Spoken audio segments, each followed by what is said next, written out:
Messieurs les Présidents, Mesdames, Messieurs, je voudrais d'abord remercier la SRLF de m'avoir donné l'opportunité de discuter avec vous et de m'inviter à ce symposium.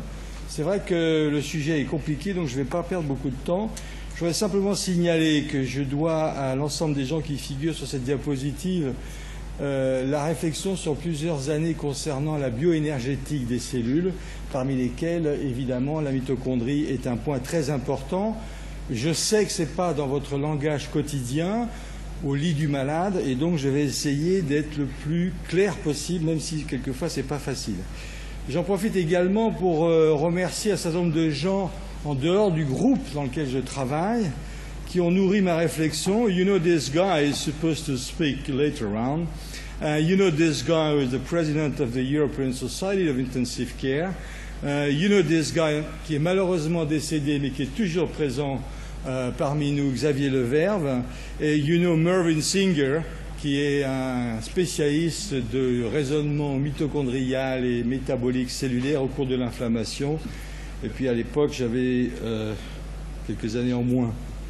Donc la mitochondrie, vous la connaissez, vous aussi d'ailleurs. Et finalement, depuis des billions d'années, on a vécu dans un premier temps avec de la photosynthèse. Et donc il n'y était pas question, compte tenu de la raréfaction de l'oxygène ambiant, d'avoir un équipement spécifique pour s'adapter à cet enrichissement de l'oxygène dans l'environnement. Et puis, à 3 billions d'années plus tard, on commence à voir monter la pression partielle en oxygène de l'environnement terrestre, et donc l'adaptation se fait en passant donc de la photosynthèse à finalement la respiration cellulaire. Et c'est dans cette période-là que l'on acquiert la mitochondrie à l'intérieur des cellules après phagocytose de celles-ci.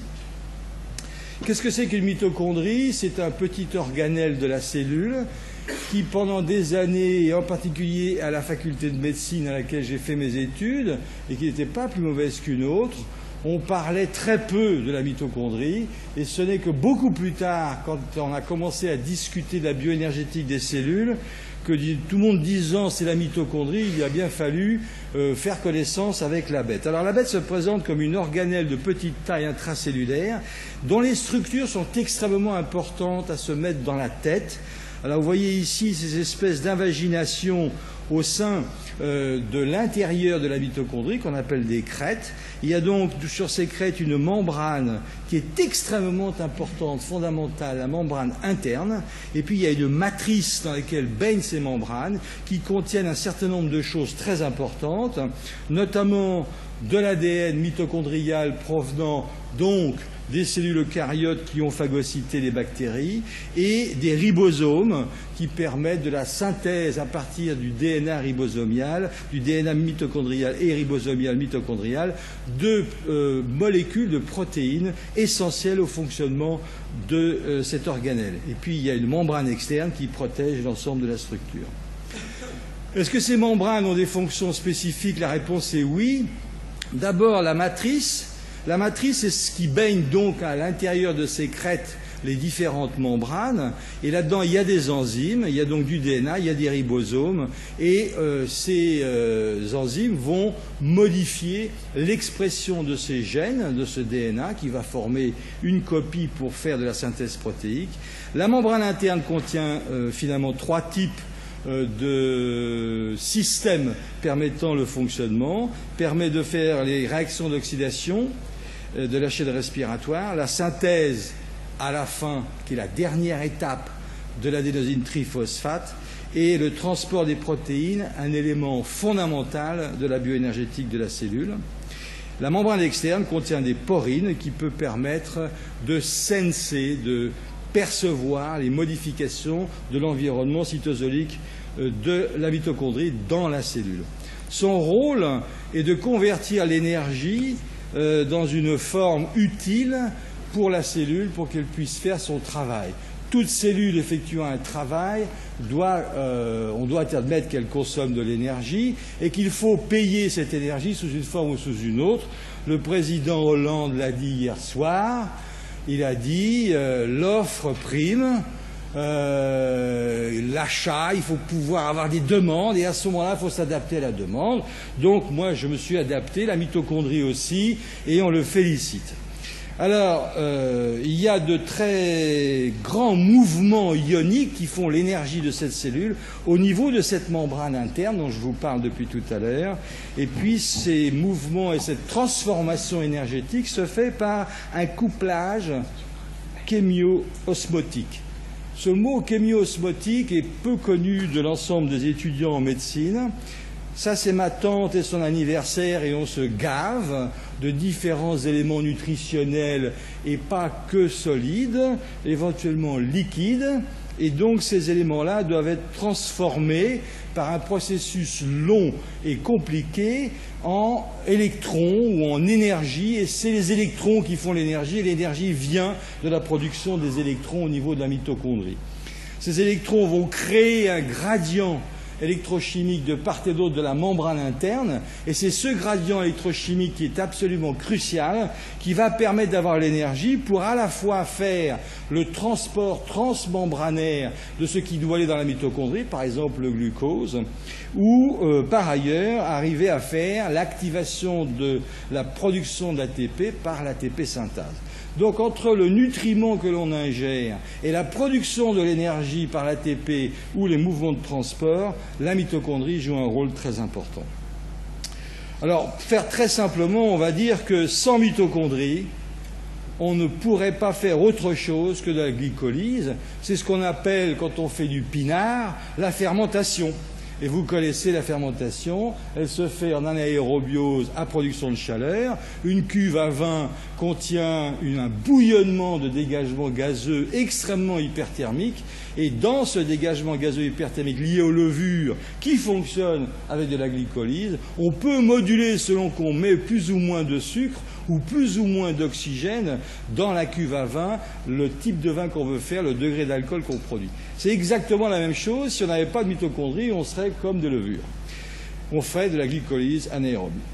Mais on fait de la glycolyse finalement, pas anaérobie, mais aérobie la plupart du temps. Et ça aboutit à un carrefour pyruvate dans lequel on va dire un mot dont vous vous souvenez, qui est au-dessus du cycle de Krebs. Ce carrefour pyruvate est essentiel pour produire de l'énergie, parce que la glycolyse en elle-même ne produit pas beaucoup d'énergie, 2 molécules d'ATP, alors que lorsqu'on est arrivé au pyruvate et qu'on va rentrer dans la mitochondrie dans le cycle de Krebs, on va faire environ 36 ATP. Avant 1961, on avait, M. Krebs, qui a eu le prix Nobel de médecine, avait admis la notion de l'ATP synthèse, avait démontré l'ATP synthèse, et finalement on faisait un mécanisme de synthèse énergétique à partir d'échanges avec les phosphates à haute énergie. Et d'ailleurs, moi j'ai appris ça dans ma faculté. Il y avait une partie de phosphate haute énergie qui échangeait l'énergie du phosphate avec des protéines et on pouvait, par ce biais-là, activer les enzymes. En fait, on a cherché les phosphates à haute énergie, puis personne ne les a trouvés. Et ça, c'est la résonance magnétique nucléaire en spectro qui montre que finalement, c'est pas si évident que ça. Et quand on faisait des situations où on devait avoir un déficit énergétique, donc une baisse des phosphates à haute énergie, on faisait la spectro-IRM et malheureusement ou heureusement, on ne trouvait pas de modification du spectre en IRM. Donc les gens disent on ne trouve pas ces fameux composés et donc est né le concept de processus chémio-osmotique. Ce processus chémio-osmotique lie les processus chimiques avec les processus de transport, électron-transport, électron-transport, et c'est la chimie qui permet la genèse des électrons. Alors lorsqu'on a compris ça, on voit que l'oxydation vient essentiellement des activités autour de la membrane interne, que l'énergie est liée à ces transporteurs d'électrons et que donc les transporteurs d'électrons ont un rôle majeur, le NADH, le FADH, qui sont sans arrêt en train de renouveler les gradients pour qu'il y ait toujours un potentiel transmembranaire qui fonctionne. Et dans l'activation inflammatoire du sepsis, justement, il y a des trous dans la membrane interne qui fait que ce potentiel qui est absolument crucial pour la production d'énergie est un potentiel qui s'altère et l'essentiel de l'énergie n'est plus fourni pour faire de l'ATP, mais sert à essayer de compenser pour garder un espèce de potentiel probablement adéquat, malgré la fuite et les pores qu'il y a à travers la membrane interne. Quand on a compris ça, on voit mieux le fonctionnement des choses. Alors vous avez le NADH et l'ADP ici, vous voulez faire de l'énergie, vous avez donc un processus de phosphorylation oxydative, et ce processus de phosphorylation oxydative va transformer le NADH en NAD et l'ADP en ATP. Ceci est maintenant la théorie bien documentée pour la mitochondrie. Alors si on reprend les choses de façon plus simple, le substrat énergétique qu'on utilise au niveau de la mitochondrie le plus, ça ne veut pas dire que c'est le plus efficient, mais en quantité et en temps de réponse, c'est le plus rapide, c'est le glucose. On fait la glycolyse aérobie qui aboutit au pyruvate dont je vous parlais tout à l'heure. Ce pyruvate est en équilibre avec le lactate, avec le système de la lactico-déshydrogénase et de la pyruvate déshydrogénase. Ce pyruvate déshydrogénase est susceptible de transformer le pyruvate en acétylcoenzyme qui rentre dans la mitochondrie, et cette molécule acétylcoenzyme est un carrefour métabolique comme vous l'avez appris à l'université. En effet, l'acétylcoenzyme peut aussi venir de la bêta-oxydation des acides gras, et donc vous avez deux sources pour cet acétylcoenzyme qui lui rentre dans le cycle de l'acide citrique ou cycle de Krebs, et ce cycle-là aboutit à former, donner des protons ou des électrons, et ceci chemine sur la chaîne respiratoire où il y a au moins 4 composants dans lesquels il y a des transports d'électrons qui font donc l'énergie nécessaire à la synthèse de l'ATP, qui est finalement fournie par la mitochondrie et relarguée par la cellule qui l'utilise. Donc le processus est assez complexe, mais finalement assez préhensible, et on comprend bien que dans toutes ces données-là, il peut y avoir des anomalies à toutes les étapes du fonctionnement du système, et singulièrement on comprend mieux ici le rôle du glucose. Le glucose est un élément extrêmement important qui va pouvoir moduler la réponse énergétique de la cellule en fonction de sa capacité à fonctionner normalement. Un élément fondamental, c'est que la mitochondrie n'est pas stable, elle n'est pas unique. On change le nombre de mitochondries en fonction de nos besoins. Soit on l'augmente, soit on le réduit. Et pour changer le nombre de mitochondries en plus ou en moins, soit on fait la fusion des mitochondries ensemble, on en fait une grosse très capable, donc il y en a moins mais très efficace, soit on fait de la fission de mitochondries et on divise la mitochondrie en deux.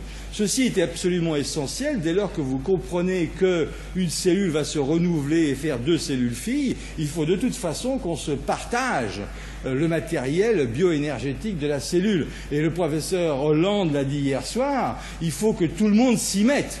Donc, mettons-nous. Voilà, il faut absolument partager le matériel énergétique de la cellule. Là, c'était la finance pour hier soir, mais c'est la même chose. Alors, voyez ici, vous avez ici une mitochondrie qui va fusionner, et quand elle devient fusionnelle, elle a une grande taille. Ici, c'est du confocal magnifique. Les films sont à disposition sur le New England Journal of Medicine. Vous pouvez regarder ça dynamiquement, in vivo. C'est magnifique. Donc ici, il y a de la fusion entre 2 mitochondries, ou au contraire, de la scission entre 2 mitochondries. Et clairement, les pathologies A ou B favorisent la fusion ou favorisent la scission des mitochondries. Ici, vous avez le cycle complet, donc fusion d'une mitochondrie, fusion de plusieurs mitochondries, fusion avec le réticulum endoplasmique membrane à membrane, si bien que cette discussion intracellulaire entre l'énergétique et le réticulum endoplasmique est absolument fondamentale pour le fonctionnement de la cellule et l'expression des molécules. Et puis ensuite, il peut y avoir régulation par la fission de la même mitochondrie et retour à l'état de base. Ceci est très important à se rappeler, ça n'est pas figé. La mitochondrie dans le sepsis, pour terminer les choses qui me sont demandées, ce papier que tout le monde connaît, et singulièrement notre chairman Jean-Paul en avait parlé très souvent, et c'est vrai qu'il y a eu avant ce papier et après ce papier de Steve Calvano, anesthésiste de St. Louis aux États-Unis, dans un consortium prestigieux de gens qui travaillent sur l'expression des gènes, et ils avaient regardé, après injection d'endotoxine, petite dose, à des volontaires sains, 4, au cours du temps, quelle était l'évolution de l'expression des gènes chez ces volontaires sains, prélevant du sang total et regardant qu'est-ce qui changeait dans les ARN messagers de ces gens-là.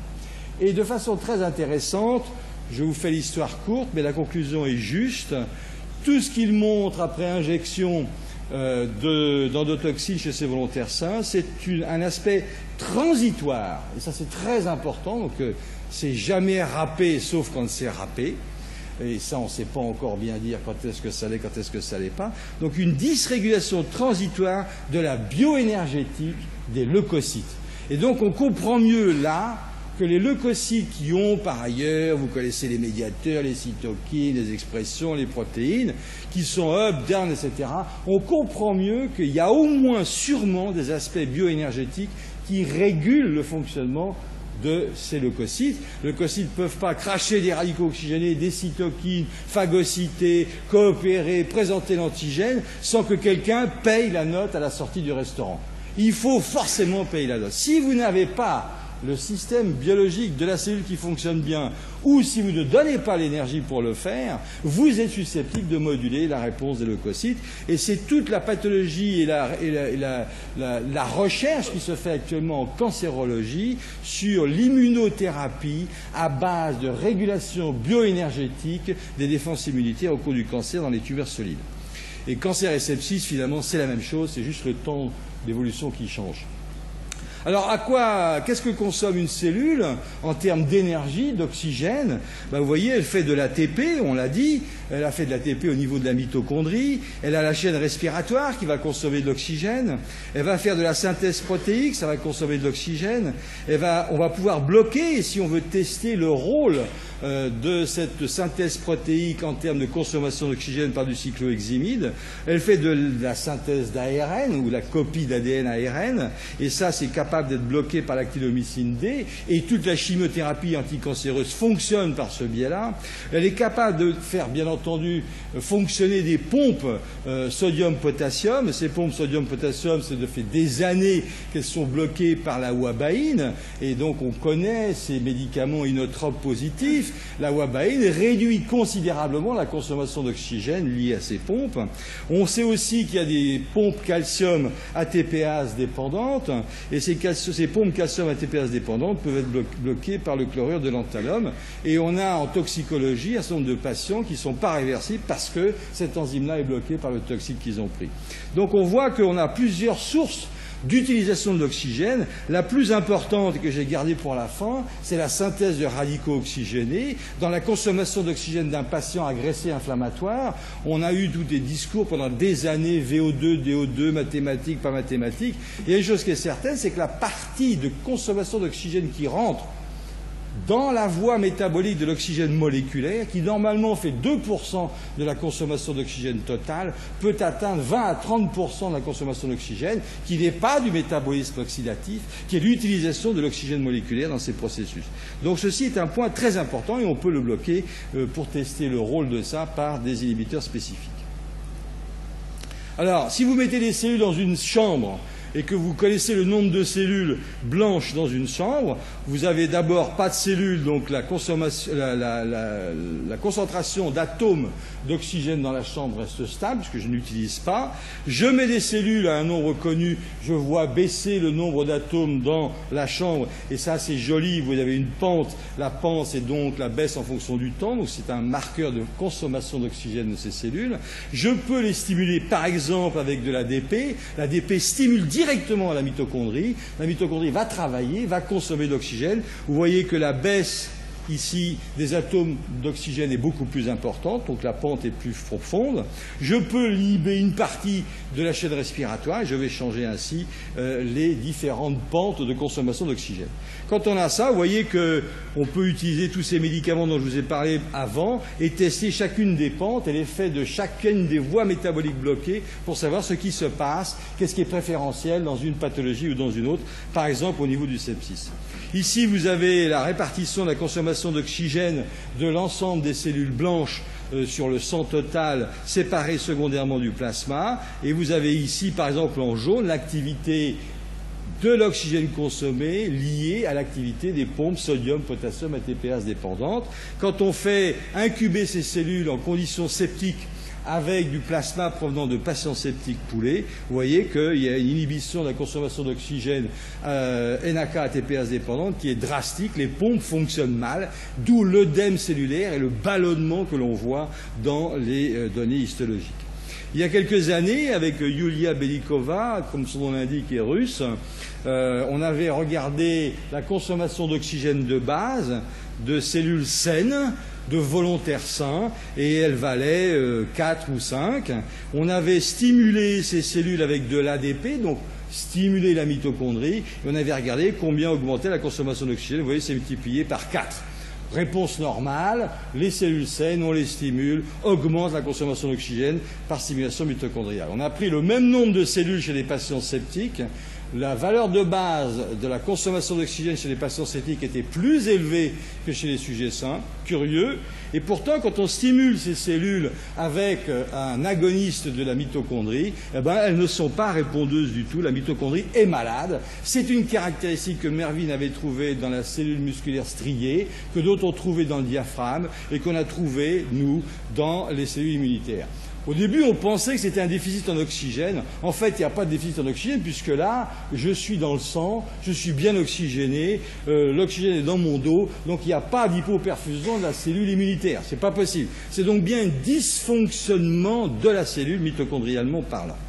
Alors on s'est dit, bon, si la cellule, la mitochondrie ne marche pas, pourquoi? Est-ce que ce sont des facteurs plasmatiques? On a refait la même manip en prenant cette fois-ci des cellules saines incubés dans le plasma septique des patients qu'on avait vus avant. Et dès ce qu'on voit, on voit la même chose en termes de consommation d'oxygène avant stimulation est plus élevée chez ces cellules saines comme elles étaient dans les cellules septiques, dès lors qu'elles sont incubées avec du plasma septique, et elles ne répondent pas de nouveau à la stimulation par l'ADP. Donc ce sont des facteurs plasmatiques qui viennent changer le fonctionnement de la mitochondrie, ce qui justifie les techniques d'épuration dont on discute dans d'autres secteurs pour la réanimation des patients inflammatoires aigus.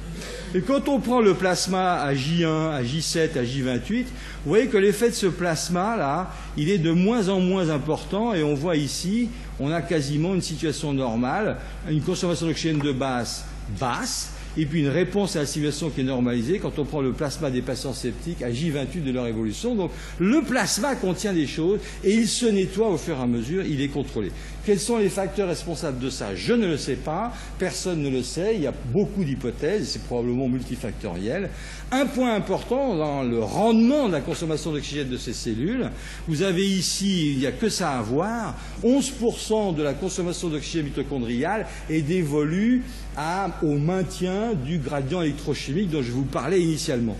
Eh bien, dans les cellules inflammatoires septiques, ça passe à quasiment 45% de la consommation d'oxygène et dévolue à essayer de maintenir le gradient électrochimique. Pourquoi? Parce qu'il y a des trous dans la membrane interne et que le système pédale essentiellement pour maintenir ce gradient et non plus pour faire de l'ATP. Donc on parle de découplage entre la consommation d'oxygène et les altérations de la mitochondrie. Juste un point pour dire que c'est une relation de statistique, ce n'est pas mécanistique, mais si vous faites l'expression de l'HLA-DR, c'est-à-dire un marqueur, disons, d'activité des cellules présentatrices de l'antigène, une fonction immunitaire, et vous voyez ici, il est très bas, et ça tombe bien, à ce moment-là, ils n'ont pas de réponse mitochondriale, et au fur et à mesure qu'ils récupèrent jusqu'au niveau des volontaires sains, on a une récupération à la fois de la fonction immunitaire, à la fois de la fonction métabolique. Les deux sont donc bien liés.